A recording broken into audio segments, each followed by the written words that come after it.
e queridas irmãs que nos acompanham aqui pela Rede Amigo Espírita, pela TV Nova Luz, pela Rádio Portal da Luz, pelo Pool Brasil de Web Rádios e por tantos outros e outras emissoras que nos transmitem e retransmitem. É uma felicidade estar aqui com vocês hoje para mais um programa Despertar Espírita, e hoje o tema é mais do que especial. Vamos tratar da medicina espiritual. O que é a medicina espiritual? Você aí de casa sabe o que é a medicina espiritual? Por que nós adoecemos? Existem realmente as curas espirituais? Quando é que elas vêm? O que é a ectoplasmia? Precisam, para as curas espirituais, precisam-se de médiuns especiais? Como é que funciona isso tudo? Por que a medicina na Terra não dispõe desses mesmos recursos que são utilizados pela espiritualidade?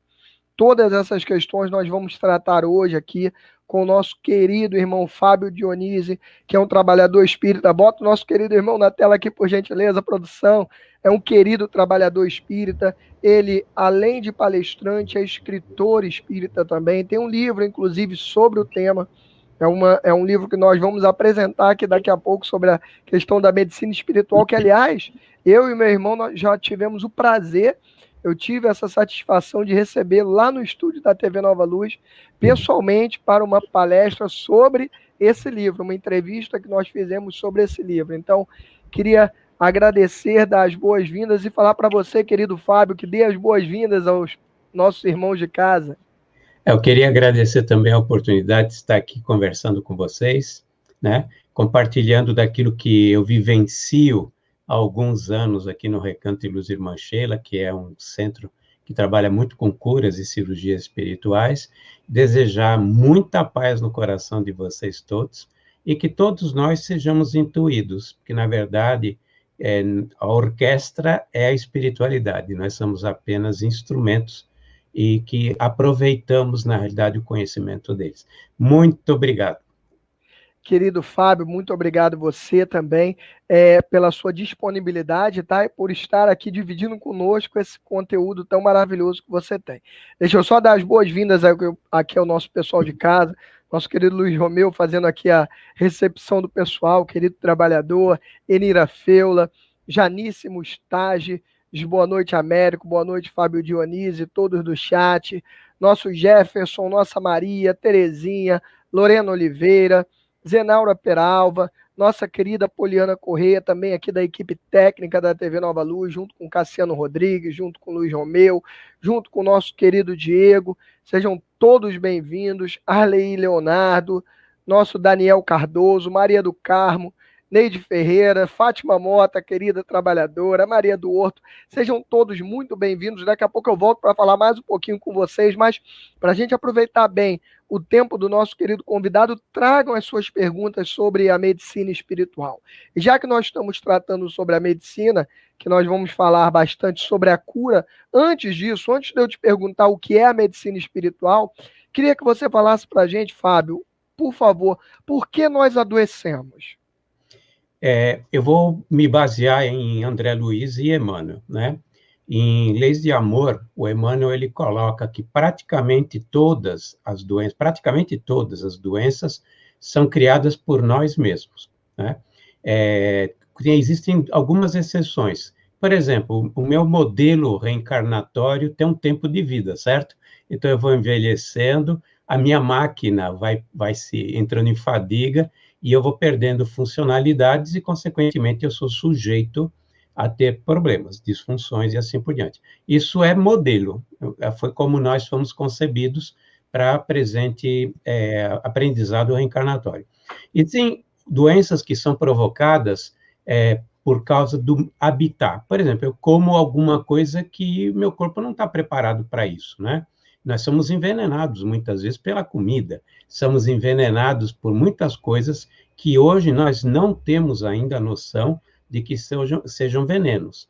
Mas, excetuando-se isso, todas as demais, que é a esmagadora maioria das doenças, elas são provocadas pelo próprio espírito, através dos seus pensamentos totalmente perturbados, através das suas emoções, através de seus sentimentos e seus estados conscienciais, que, aliás, só para fazer uma parte, um dos grandes motivos da depressão está ligado a um complexo de culpa. Um complexo de culpa, não, um sentimento de culpa que nos leva a um conflito consciencial enorme, embora seja inconsciente, né?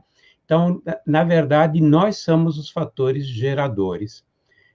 O nosso equilíbrio, o equilíbrio do corpo físico, tudo que acontece no corpo físico, e aí eu estendo também para os demais corpos que nós temos, né?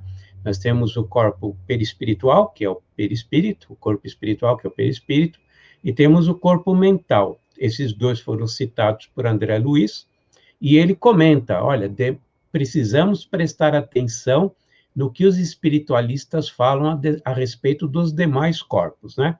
Cada um deles influi no que está numa dimensão inferior. Por exemplo, o André Luiz, ele nos explica que o modelo organizador biológico do corpo espiritual é o corpo mental, e o modelo organizador biológico do corpo físico é o perispírito. É como se fosse o molde, a matriz. O perispírito é a matriz do corpo humano. Ele mantém o equilíbrio. Agora, quem é que mantém o perispírito equilibrado? É o ser, é o espírito. Então, quando eu estou equilibrado, o meu campo eletromagnético, minha psicoesfera, todo esse complexo de células, funções, claro que estão numa outra dimensão, estão em equilíbrio. E eles refletem esse equilíbrio no corpo físico. A partir do momento em que eu estou com as minhas emoções destrambelhadas, usando um termo que o Emmanuel usa em Leis de Amor, eu acabo criando um problema no perispírito em uma determinada área. E isso vai se refletir a curto, médio e longo prazo, ou longo prazo no corpo físico, né? E o Emmanuel, inclusive, ele diz, todas as doenças começam no perispírito. Agora, o perispírito, ele é o gerador da doença? Não. É o espírito que cria um desequilíbrio no perispírito que depois acaba se refletindo no corpo físico, assim como os demais corpos sutis. Assim, bem en passant. Querido Fábio, eu gostei bastante, né, que você trouxe essas considerações, por quê? Principalmente porque você colocou aí as questões trazidas por Emmanuel, né? Então isso não é da nossa cabeça, isso nos importa bastante. Porque esse é um ponto bastante delicado de nós tratarmos. Sempre que eu converso com irmãos sobre isso, as pessoas às vezes acham até que nós estamos exagerando quando eu falo que nós temos essa capacidade tanto de adoecer o nosso corpo quanto de curar o nosso corpo. Soa às vezes como um beatismo ou como um fanatismo religioso. Isso é fanatismo religioso? Ou hoje em dia a ciência já vem também, de alguma forma, estudando essa interferência da nossa mente no nosso corpo físico? Hoje, se você pegar livros de autoajuda, se pegar livros de medicina, eles já têm uma correlação entre sentimentos e enfermidades. Por exemplo, já se sabe que a mágoa prejudica o funcionamento do sistema imunológico. Os médicos dizem isso, né? A mágoa profunda e prolongada pode provocar câncer. Pode provocar câncer. Não, assim, temos que tomar cuidado com as generalizações. Da mesma forma que existe uma correlação de miomas em mulheres com mágoas, né? Mágoas profundas, olha, não é uma magoazinha que vai acabar provocando isso. Então, e existem, inclusive, trabalhos científicos com protocolo científico. Aquele videozinho que as pessoas gostam de ver na internet, de vez em quando passa, do Masaru Emoto, da cristalização da água, quando você volta aos estudos do Masaru Emoto, você vê que ele era um cientista, trabalhava num laboratório, ele usou protocolo científico para fazer as experiências dele, e ele confirmou que as emoções, os sentimentos, as orações, tudo isso influenciava na estrutura da água, tudo isso fazia com que ela mudasse, ela sofresse mutações, tanto que se cristalizava ou não se cristalizava, né? Então, hoje nós temos, na verdade, um arsenal científico, inclusive com protocolo científico, porque a partir do momento Você usou o protocolo científico e foi aceito e foi publicado, a comunidade científica não pode mais discutir o assunto. Aí vai ser uma questão, eu quero e não quero, mas na verdade já foi provado cientificamente. Então, até cientificamente, nós sabemos que as emoções, os sentimentos, os estados de consciência, os traumas que nós passamos acabam influenciando.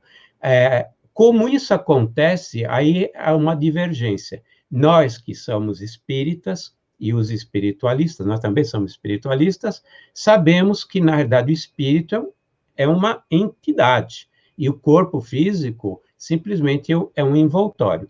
A medicina, a maior parte da medicina ainda acredita que tudo é através da mente, né? Que é através do cérebro, né? Então, na realidade, a origem de tudo existe um debate, mas que está provado cientificamente que isso causa doenças, e assim como reverte, eu posso, na realidade, fazer o caminho de volta, isso já está provado, não se questiona mais. Aliás, Fábio, achei também muito bacana que você trazendo aí o exemplo de Emmanuel, né?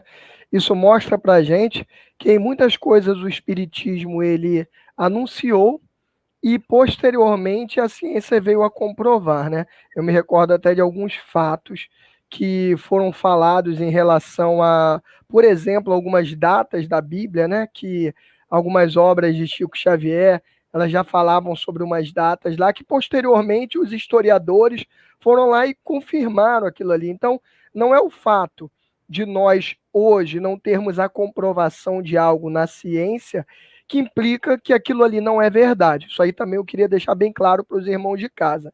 Ainda que não houvesse esse estudo na ciência, eu não poderia dizer que isso não existe, porque há muitas coisas que a ciência terrena ainda não conseguiu estudar. Não significa que nós estamos aqui destruindo a ciência ou desvalorizando.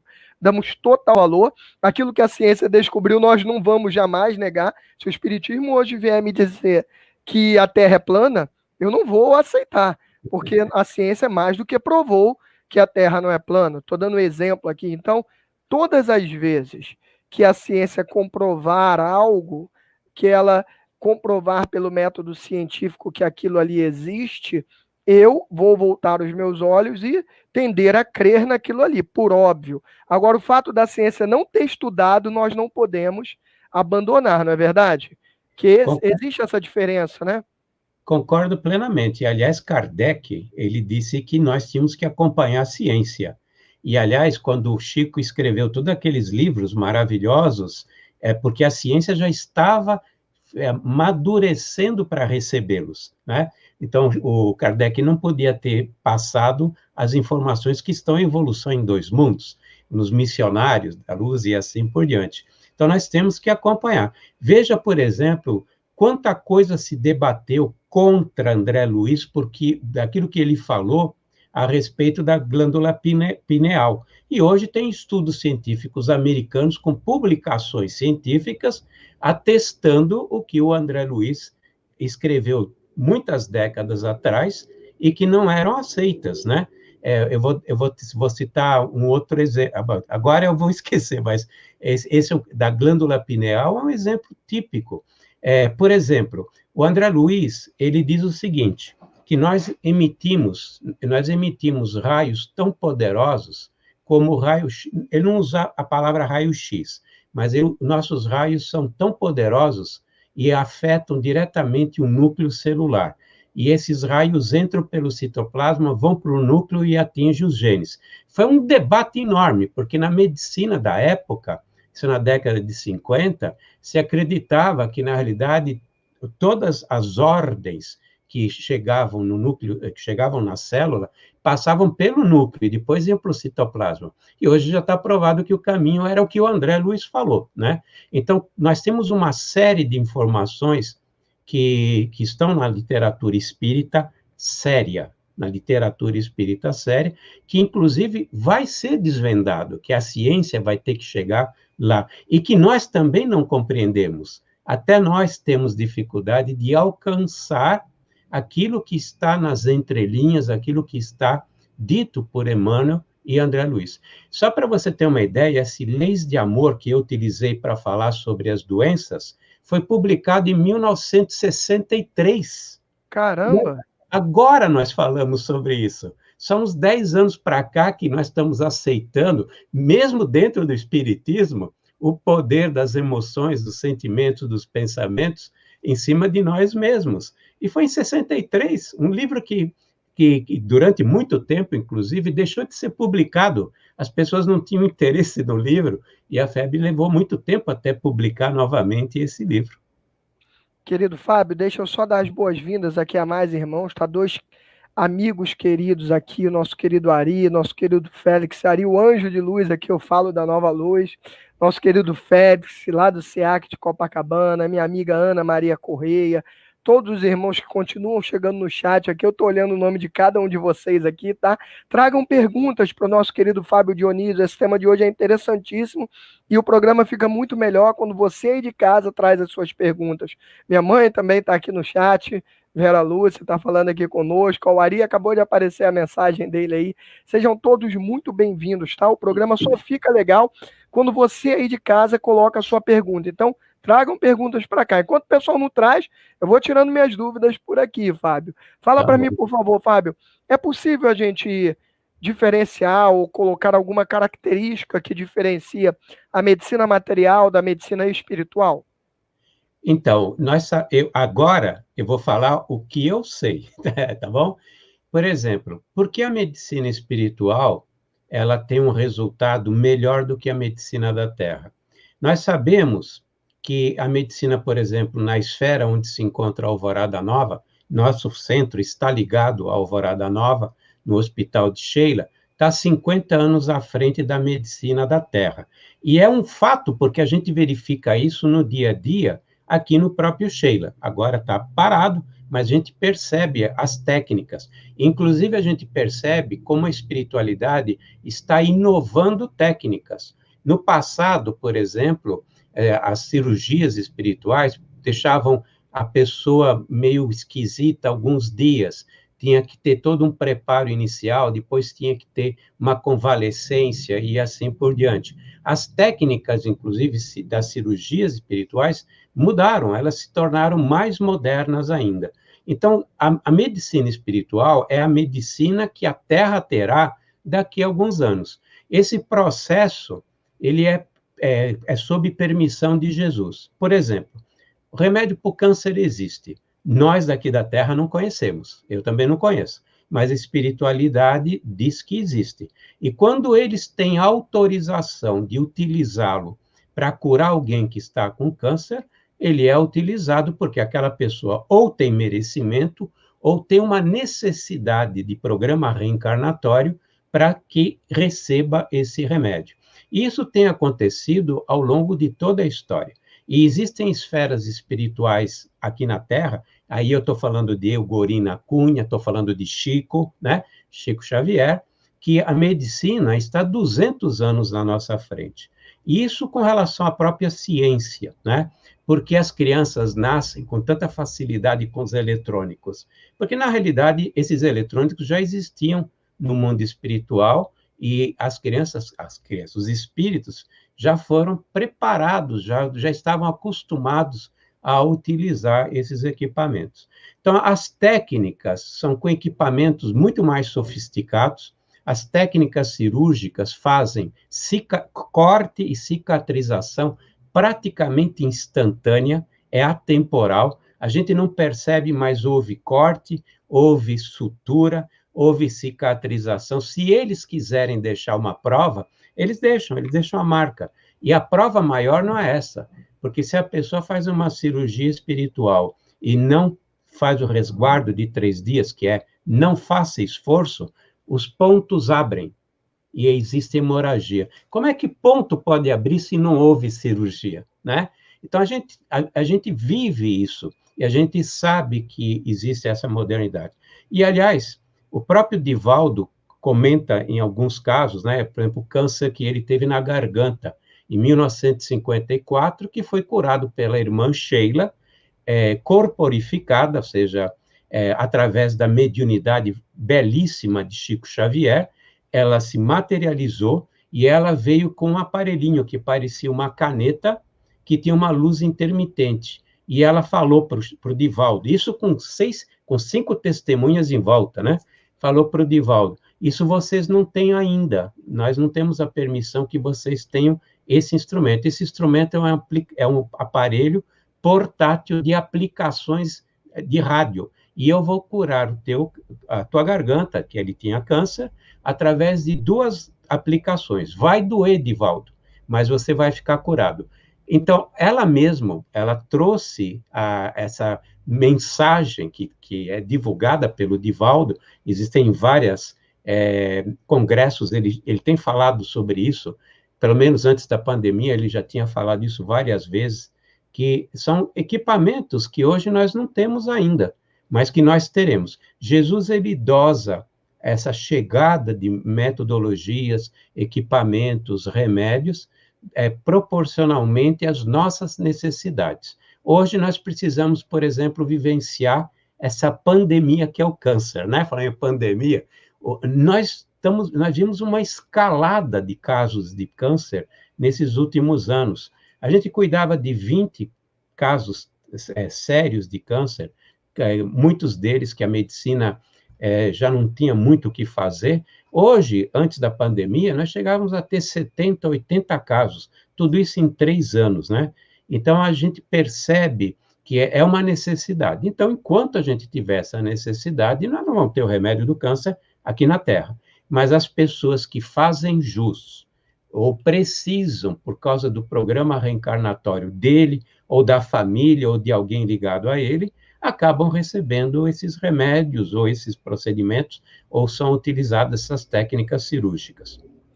Querido Fábio, nós sabemos, né, até em continuação ao que você acabou de falar agora, nós sabemos que na medicina material há alguns limites que, por enquanto, num determinado ponto, numa determinada época da evolução da medicina, não é possível ultrapassar. Então, as pessoas costumam falar, como você acabou até de tocar agora, esse câncer que o fulano tem, ou que você tem, ele não pode ser curado. É comum falar isso, não tem mais o que fazer. Isso acontece, porque a ciência entende que naquela época não é possível passar daquele momento. E para a medicina espiritual, eu posso estabelecer que há algum limite ou não? O limite é o merecimento daquele, né, que está recebendo a cura espiritual. Existem dois limites. Olha como é que a espiritualidade age. Eu já tinha intuído que você ia me perguntar. Então, existem dois limites. Se a medicina espiritual está 50 anos à frente, não significa que ela saiba tudo, mesmo porque existem esferas espirituais que ela está 200 anos à frente. Então, ela também é limitada. Isso é um problema sério hoje, que é a fibromialgia, né? Que as pessoas não têm cura aqui na Terra, e já me perguntaram, e já perguntaram para o benfeitor, se existe essa cura, por exemplo, em Alvorada Nova. A resposta dele, não. Estamos trabalhando nisso, mas nós ainda não temos esse tipo de remédio, né? Então, esse é o primeiro limite. O segundo limite está ligado a necessidades do indivíduo. Eu preciso passar por uma determinada doença, por exemplo, são doenças, tem vários tipos de doenças. Uma vez eu fiz uma classificação sobre o ponto de vista espiritual, eu cheguei a uns 12, 14 tipos de enfermidades sobre o ponto de vista espiritual. Mas, por exemplo, eu criei uma disfunção muito séria no meu perispírito numa reencarnação passada, né? E isso provocou um problema sério no meu molde. Não necessariamente eu vou conseguir corrigir isso com uma reencarnação. Por exemplo, cometi o suicídio, estourei meu cérebro. Eu tive um impacto violentíssimo no na parte do corpo mental. Corpo mental. As células que estão na parte espiritual, né? Não necessariamente eu vou ser curado no mundo espiritual disso. Eu vou reencarnar com deficiências nessa região do perispírito que se refletem no corpo físico, né? Então, é difícil curar isso, porque eu preciso dessa simbiose. Da mesma forma como o corpo espiritual é o molde do corpo físico e ajusta um no outro, eu tenho uma reconstituição, eu tenho um trabalho de 2 vias. O próprio corpo físico ajuda sendo esponja, ajuda ao restabelecimento de áreas que estão afetadas. Então, provavelmente eu vou nascer com problema cerebral, isso não vai ser curado aqui e nem pela espiritualidade, porque eu preciso passar por um processo. E muitas vezes é uma questão de aprendizado. Eu preciso da doença ou de um determinado tipo de enfermidade para o meu aprendizado. Enquanto eu não tiver o aprendizado, a página não vira. Eu costumo dizer, lição aprendida você passa de ano. Se você é reprovado é porque você não aprendeu a lição. E ela se recapitula. Tanto que muitas vezes, no Sheila, a gente vê uma pessoa ser curada, daqui a 2 anos aparece de novo, e com a mesma doença ou agravada. E qual é o problema? É que não mudou o fator geratriz, o fator motivador, aquilo que provoca a doença. Então, se eu não altero, inclusive, e outra coisa, tem a questão de eu também não permitir que eu seja curado, né? A espiritualidade, muitas vezes, ela se defronta com o paciente que ele se autopune, ele se autopune. Aí no Leon Denis, aí no Rio, eu lembro de um caso contado pelo Baltazar, em que o rapaz chegava com o braço direito totalmente morto, como se não, sem nenhuma função, nenhuma motricidade, eles colocavam o braço para funcionar, ele saía do centro, pumba, perdia o braço, né? E o que estava acontecendo? Isso foi na época do altivo, né? O que estava acontecendo? Perguntaram para o espírito, como é que ele já veio aqui, já fez 2 retornos, e toda vez que ele volta para casa, retorna o problema. E o espírito responde para ele. Acho que, não sei se foi o Herman ou o Baltazar, foi um dos dois. Os 2 espíritos estavam fazendo esse trabalho. Ele disse o seguinte, mas ele está se punindo. Ele tem tanto medo de cometer novamente as atrocidades que ele fez com esse braço numa outra reencarnação, que ele anula a motricidade do braço. Então, existem muitos aspectos em que a espiritualidade não pode fazer nada. Outra coisa, eu posso ter pedido uma enfermidade para minha proteção. Eu, por exemplo, podia ser um alcoólatra, aí eu peço uma úlcera, tá, o caso no André, não está no André Luiz, mas está na literatura espírita, está lá o caso do cara que ele pede uma disfunção para que ele tenha uma úlcera quando chega na idade madura, para que ele não caia no alcoolismo de novo. Aí ele vai no centro espírita, eles não vão curar, porque ele pediu, e a espiritualidade respeita o livre-arbítrio. Eles falam isso para nós, inclusive. Como é que eu posso curar se ele pediu, e isso é bom para ele, é uma necessidade dele, né? Então, tem muitos aspectos que a gente poderia comentar muito tempo aqui. Então, queridos irmãos de casa, achei maravilhosos os seus comentários aqui, querido Fábio. Então, a cura espiritual, ela vem quando está naquele momento em que nós podemos ter aquela cura e que precisamos, que aquilo ali é o melhor para nós, porque como nosso querido Fábio falou, se vier uma determinada cura que possa vir a me prejudicar, ou se viesse uma cura que pudesse me prejudicar, aquilo não seria uma cura, aquilo ali seria um prejuízo espiritual.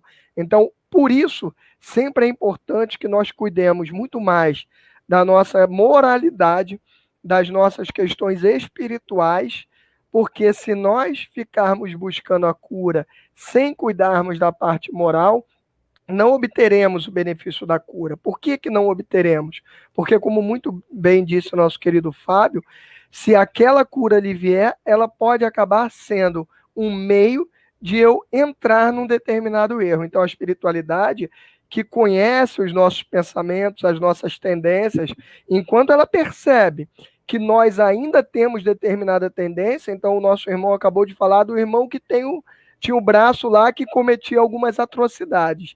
Se a espiritualidade percebe que eu ainda sou capaz de cometer aquela determinada atrocidade, ela não vai permitir que advenha que eu possa ser curado, que advenha aquela cura. Então, mais importante do que qualquer fator para a cura espiritual acontecer é que eu atue naquela terapia que o Espiritismo fala, que é a terapia da transformação moral. Não é isso, querido Fábio? Eu preciso me moralizar para ser digno daquela cura, para que aquela cura me faça bem e não mal, né? É verdade. Tanto que o que eles querem a cura da alma, né? Eu lembro do nosso benfeitor, o Dr. Arthur Neiva, que é o espírito responsável pelo Recanto de Luz Irmã Sheila, que ele disse, eu gostaria e recomendo que vocês façam 2 horas de evangelho no dia de cura. E ele disse posteriormente que o maior tratamento, mais importante que ocorria no Sheila era o evangelho. Curiosamente, né, eu fiquei pensando, né, eu passei a refletir sobre isso. Por quê? Eles, obviamente, eles se condoem da dor, quando eles recebem permissão, eles tratam a dor, né? Não são eles que decidem, quem decide é um grupo de espíritos acima, né? Em qualquer trabalho, que seja no Frei Luiz, que seja no Movimento do Amor Próximo, que seja aqui no Recanto de Luz Irmã Sheila, ou lá em Franca, com o João Berbel, não é a espiritualidade que está trabalhando os médicos espíritos que tomam a decisão. E a ficha vai para cima, vai para. E falo para cima porque vibratoriamente vai realmente para cima, né? E lá é que são tomados por equipes que são ligadas a Jesus, se vai ter tratamento, como vai ser o tratamento, o que é adequado. Existe um estudo da ficha kármica, existe um estudo psicológico, existe uma série de anamnésia muito sofisticada, né? Então, tem todos esses aspectos para se tomar decisão. Eu vou te curar, ou não posso curar, eu não recebi a ordem. Eu já ouvi do próprio doutor Evandro Chagas, que é quem faz as cirurgias, professor doutor Evandro Chagas, que é um espírito, né? E ele faz isso através de um médium de efeitos de ectoplasmia, que é o Edson Barbosa de Souza. Eu vi dizer, olha, infelizmente eu não pude curar, eu não tive autorização para fazer nada, né? Então não foi uma decisão dele, eu estive no limite daquilo que me foi autorizado, né? Então a gente, na realidade, está trabalhando com uma hierarquia, está trabalhando com espíritos que são cada vez mais lúcidos, que estão tomando decisões porque atingiram um estágio do conhecimento, da responsabilidade para tomar essas decisões. Fábio, meu querido, até em continuação ao que você acabou de explicar agora, e se puder até resumir um pouquinho, como é que o doente, o atendido, né, quem está ali para ser submetido ao tratamento espiritual, como ele pode ajudar nesse tratamento? A gente diz, aliás, eu não, mas a espiritualidade diz que a gente tem que se colocar numa atitude receptiva, né?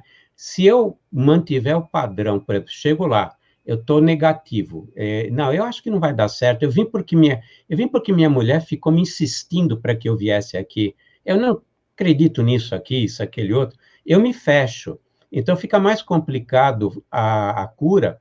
Fica mais complicada a cura para as pessoas que não têm fé, as pessoas que não são positivas. A gente sempre pede, a espiritualidade ensinou para nós, peça para que as pessoas façam oração, para que as pessoas sejam otimistas, para que tenham fé, busquem a força naquela entidade em que elas acreditam, que seja Maria, que seja Jesus, que seja Deus, que seja um santo de devoção, porque isso, na realidade, cria uma atmosfera propícia para o tratamento. É que nem nós, quando estamos no hospital, dependendo da atitude que a gente tem no tratamento, o tratamento é melhor ou pior, independente do médico. A mesma coisa acontece com a medicina espiritual. Querido Fábio, fala para mim, por favor, e qual é a função do médium de efeitos físicos ou ectoplásmicos nesse tratamento? Nós acabamos de falar agora tudo que depende do doente, daquele que está precisando da cura espiritual. E qual é o papel do médium nesse tratamento?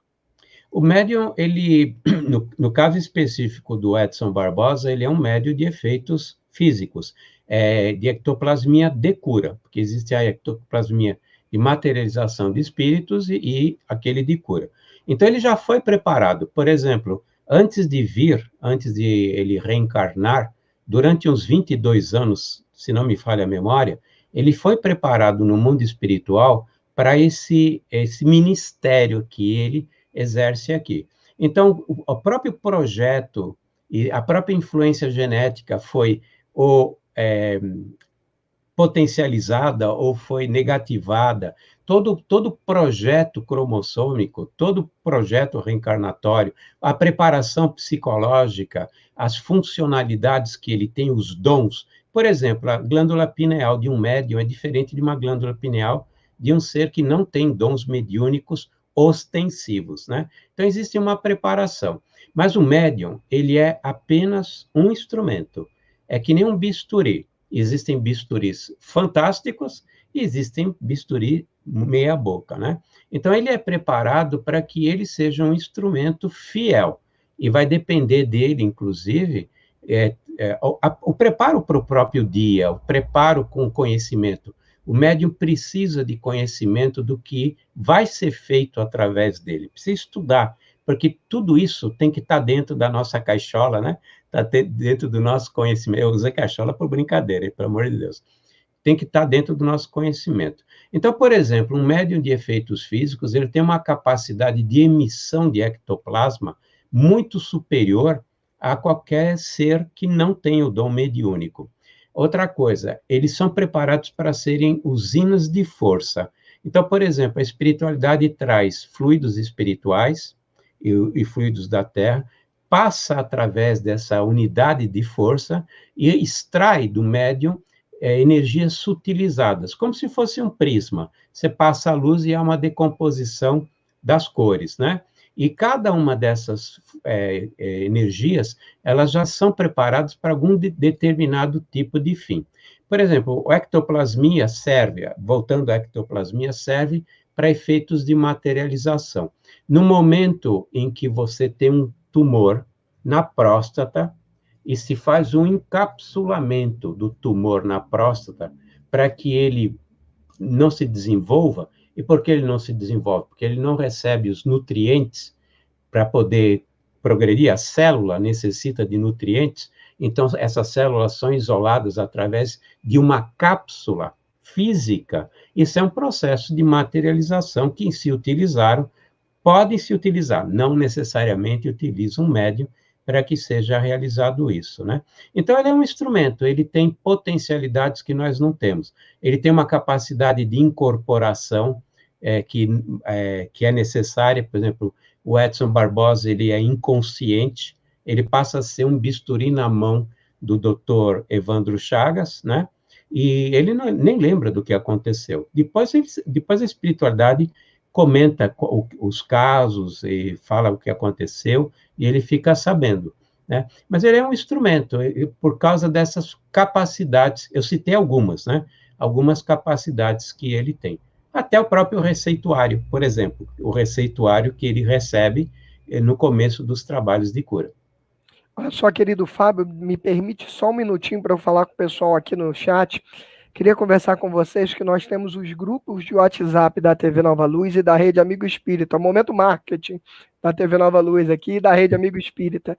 Esses grupos, você entra lá, se inscreve e você recebe todas as vezes que for ser lançado algum vídeo ao vivo, você recebe o link daquele vídeo. Então, quem não é inscrito ainda, nossa querida Denise, trabalhadora incansável da TV Nova Luz, acabou de colocar agora o nosso link aí, pedir para ela colocar de novo. Entrem lá, cliquem nesse link. Quem tiver alguma dificuldade, chame a gente no Facebook. O pessoal às vezes acha a gente lá no Facebook, conversa com a gente. Então pede lá para entrar nesses grupos, para você ser avisado. Todas as vezes que tiver um vídeo novo, um vídeo ao vivo, você vai ser avisado desse vídeo. Querido Fábio, acabou agora o momento marketing da TV Nova Luz. É um momento que a gente precisa fazer aqui a propaganda da TV Nova Luz. Eu queria te perguntar o seguinte: a fé, onde entra a fé nessa questão da cura espiritual? Eu vou fazer uma pequena digressão antes. O Emmanuel, já que nós falamos muito de Emmanuel, ele disse que maior caridade que você possa fazer com a doutrina é divulgá-la. Então, não é um momento marketing, é divulgação do Espiritismo. Agora, voltando. A pergunta foi... Até me perdi na pergunta. Eu te perguntei a questão da fé. Onde entra a fé nisso tudo? Eu posso me curar pela fé ou não adianta nada? Porque Não. nós espíritas também, a gente tem muito isso, né? A gente precisa desmistificar isso. Porque irmãos de outras religiões, eles talvez até divulguem muito mais essa questão da fé, da importância da fé do que nós. Como nós falamos da lei de causa e efeito, falamos das necessidades e das possibilidades, você acabou de falar agora muito bem, que nós só somos curados quando chega um determinado momento que aquela cura é propícia para a nossa evolução. Então, onde entra a fé nisso tudo? Na verdade, olha, vê, o que que provoca a enfermidade?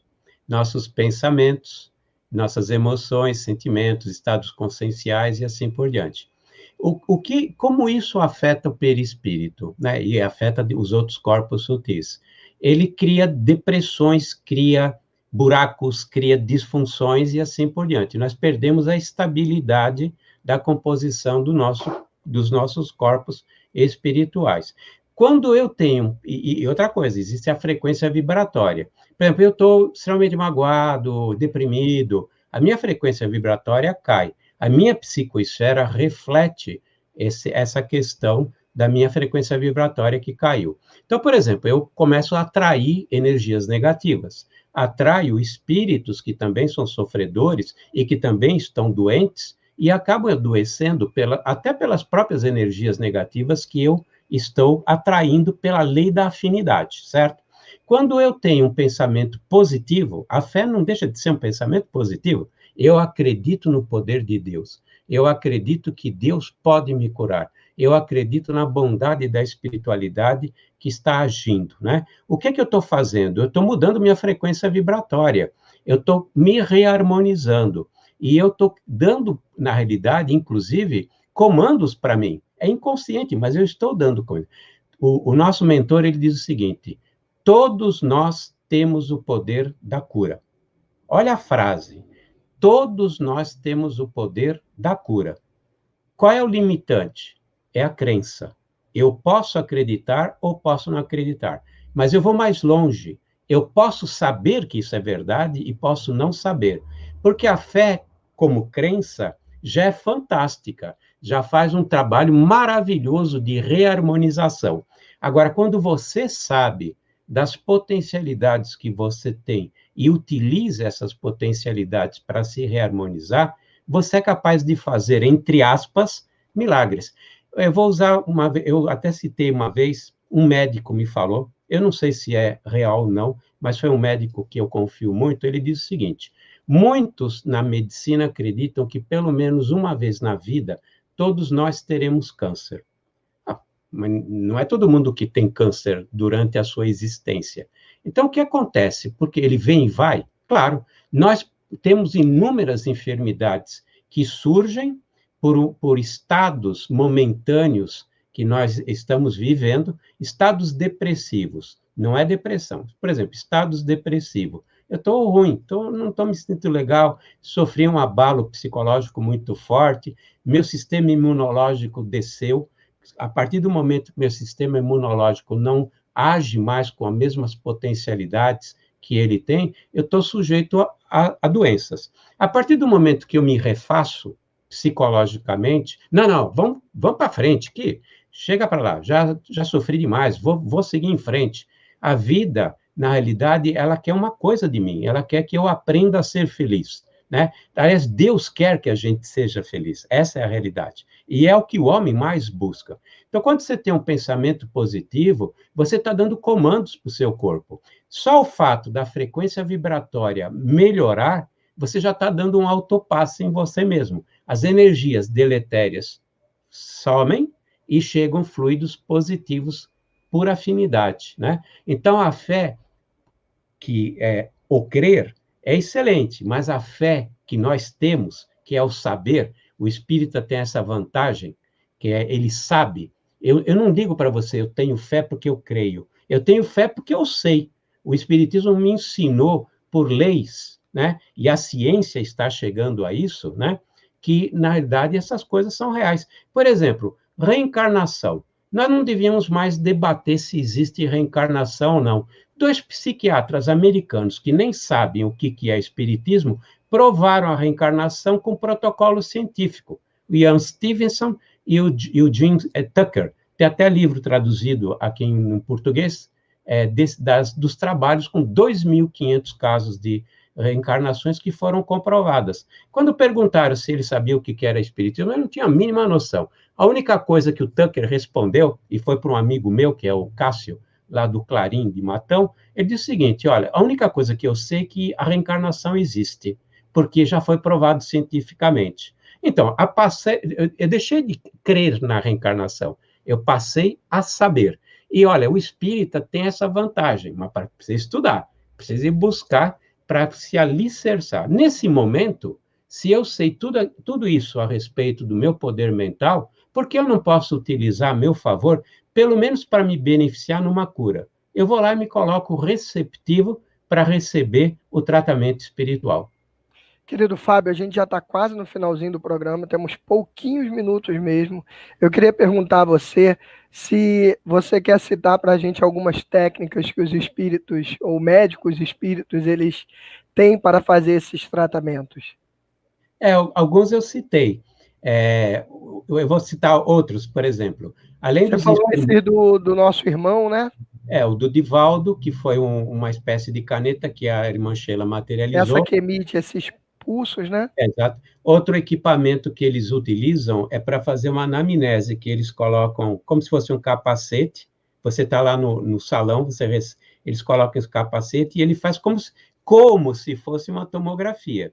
E lá dentro da sala cirúrgica, essas informações são passadas e projetadas para que o espírito que está fazendo a cirurgia tenha toda a anamnese do que foi feito, o que está acontecendo. Isso é uma técnica. Quem tem a clarividência, que tem o poder da visão, inclusive cita, eu vi isso aí, né? Nos trabalhos de materialização do Peixotinho, nós tivemos muitos outros equipamentos que foram trazidos pela própria Sheila e que ela comentava. Uma vez ela trouxe uma pedra, parecia uma esmeralda, e ela tratou a esposa do... Agora eu não sei se eu vou lembrar do nome. Jair Soares. Jair Soares, ele criou um grupo de materialização em Belo Horizonte, que agora está ligado ao Oriente, lá de Belo Horizonte, né? O Centro Espírita Fantástico. E ela disse que ia fazer o tratamento de câncer com esse aparelho. Mas ela materializou, mas não precisa materializar. A gente vê na sala cirúrgica ou nas salas de passe muitos equipamentos, né? E outra coisa, eles se usam do que existe na natureza. O Emmanuel, nesse livro que eu citei, ele diz o seguinte: quando Jesus organizou o planeta Terra, ele previu na natureza e nos fluidos da Terra todos os remédios necessários para tratar todas as doenças do passado, do presente e do futuro. Está tudo na natureza. Então, por exemplo, nós já sabemos algumas coisas. A novalgina, você tem a planta novalgina. O atroverã, existe a planta atroverã. Então, esses recursos para tratar todas as doenças estão na natureza. Como eles já conhecem, estão 50 anos à frente ou 100 anos à frente, eles também trazem essências da natureza que colocam na água. Além dos fluidos espirituais, eles também se valem dos recursos naturais, que tem tudo lá, é que nós não conhecemos, mas eles já conhecem e se valem desses negócios. Está no livro Leis de Amor, do Emmanuel. Querido Fábio, nós já estamos encerrando. Eu queria pedir para você falar bem brevemente. Não poderíamos deixar de aproveitar para esse momento, para você falar bem brevemente do seu livro. Coloquem aí, por favor, Medicina do Além na produção. Coloca, por favor, Medicina do Além na nossa tela aí, para o nosso querido irmão falar um pouquinho sobre esse livro. Livro, aliás, que eu tenho, não sei se você lembra, que você me deu um exemplar. Fala um pouquinho aí para a gente.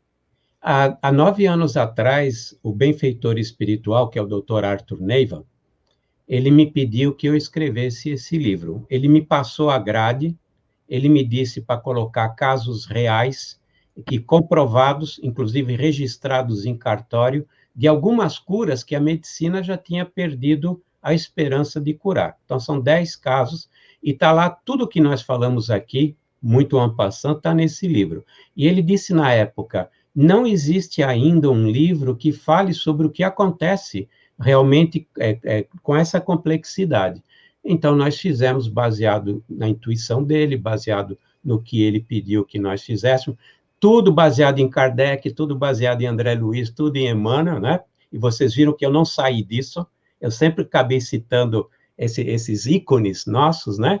E está nesse livro. Quem tiver interesse, Inclusive, ele não tem fins lucrativos, ele ajuda o Sheila e ajuda a divulgação espírita. A editora mesmo, que foi fundada, que tem hoje 32 livros, tudo isso reverte ou para a divulgação espírita, novos livros, ou reverte para os trabalhos sociais do Recanto de Luz Irmã Sheila. E pode ser encontrado nas distribuidoras. No Rio de Janeiro, no Coma Livro.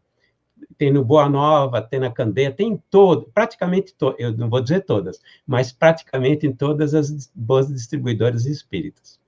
Querido Fábio, dê, por favor, as suas palavras finais para os nossos irmãos de casa. Infelizmente, a gente queria ficar aqui mais tempo, mas a gente precisa respeitar o tempo do programa. Por mim, eu ficaria mais tempo. Eu agradeço demais. Eu já fiz seminário de 2 dias. Não dá para ficar em 50 minutos falando do tema. Mas eu agradeço demais porque o maior beneficiado sou eu. Então, eu realmente agradeço a oportunidade que vocês me deram de compartilhar o que eu aprendi com a espiritualidade, com o Emmanuel, com o André Luiz e com o Chico e com a Sheila, né, com a irmã Sheila. Muito obrigado. Um beijo no coração de vocês todos. Muito obrigado, querido Fábio. Muito obrigado a cada um de vocês, queridos irmãos, queridas irmãs da Rede Amigo Espírita, da TV Nova Luz, do Pool Brasil de Web Rádios, enfim, de todos os lugares em que vocês nos assistem. A nossa gratidão por cada um de vocês que faz parte dessa grande família. Um beijo no coração. Até segunda que vem, nossa querida Yasmin Madeira entrevistará, será uma entrevista maravilhosa. Até segunda, em mais um Despertar Espírita. Um beijo. Tchau.